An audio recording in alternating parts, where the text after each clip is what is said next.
Sur ces images, ces soldats mozambicains subissent les tirs des djihadistes à Palma.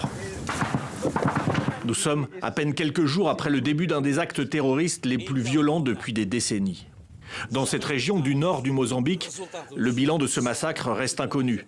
Une enquête d'un journaliste d'investigation anglais a pourtant fait état de plus de 1400 morts. Ici, des milliers de personnes ont fui dans la panique. Alors que les responsables, eux, sont bien connus, ce sont les chebabs de l'État islamique qui se filment ici. Ils sèment le chaos à l'époque. Nelson est parvenu à s'enfuir. Nous nous sommes réfugiés à l'intérieur de l'hôtel Amarula. Nous sommes restés là pendant 2 ou 3 jours. Nous étions encerclés par les chebabs. Après 4 jours sans manger, nous avons décidé de nous enfuir dans la brousse. C'était très dur, un véritable massacre. Je pense que personne d'entre nous ne voudra y retourner. Tout proche de cette ville de Palma se trouve Afungi, le nom du site gazier investi par des multinationales dont le français Total. Un chantier en construction pour accueillir les infrastructures des sociétés. En 2010, des gisements gigantesques ont été découverts au large des côtes mozambicaines. Total investit 20 milliards de dollars, le britannique Exxon 30 milliards. C'est l'un des projets gaziers les plus importants du monde, dans une région parmi les plus insécurisées de la planète, avec une menace djihadiste récurrente. Nicolas Alexander est sud-africain. En mars 2021, il y vivait depuis 7 mois à Palma, dans l'hôtel Amarula.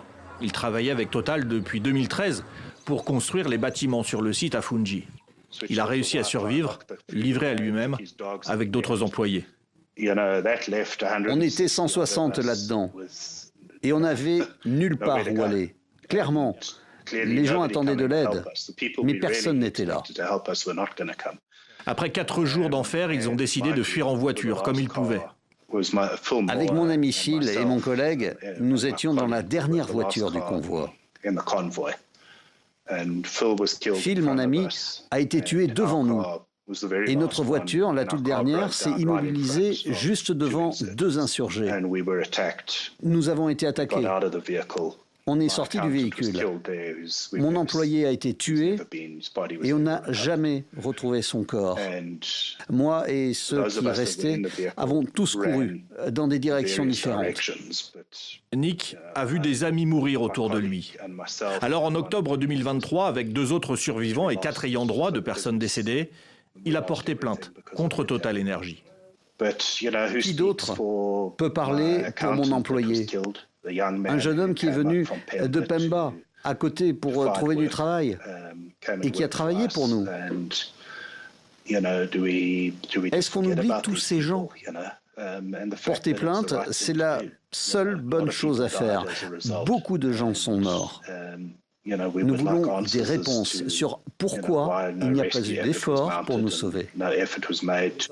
L'ouverture d'une information judiciaire est pour son avocat une avancée positive. Les plaignants accusent le groupe français de ne pas avoir sécurisé ses sous-traitants. Les plans de sécurité, les plans d'évacuation n'étaient pas proportionnels aux dangers auxquels faisait face à la fois Total et les personnes qui travaillaient sur le projet. Il y a également des personnes avec qui nous parlons, qui ont travaillé sur le projet et qui ont décidé de démissionner avant l'attaque parce qu'ils considéraient que la sécurité n'était pas du tout assurée. Je rappelle qu'on parle de l'une des pires attaques terroristes du XXIe siècle qui a eu lieu tout autour du projet de Total Energy au Mozambique. Des mois d'enquête et de batailles judiciaires restent à venir pour faire la lumière sur ces événements et déterminer les responsabilités dans la sécurité. Total, lui, a réagi dans un communiqué. Total Energy apportera sa coopération à cette enquête.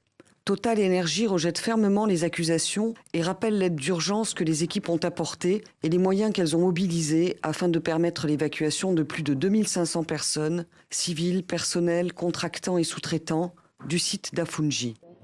Sur le plan judiciaire, la prochaine étape est la désignation d'un juge d'instruction chargé de mener l'enquête à charge et à décharge.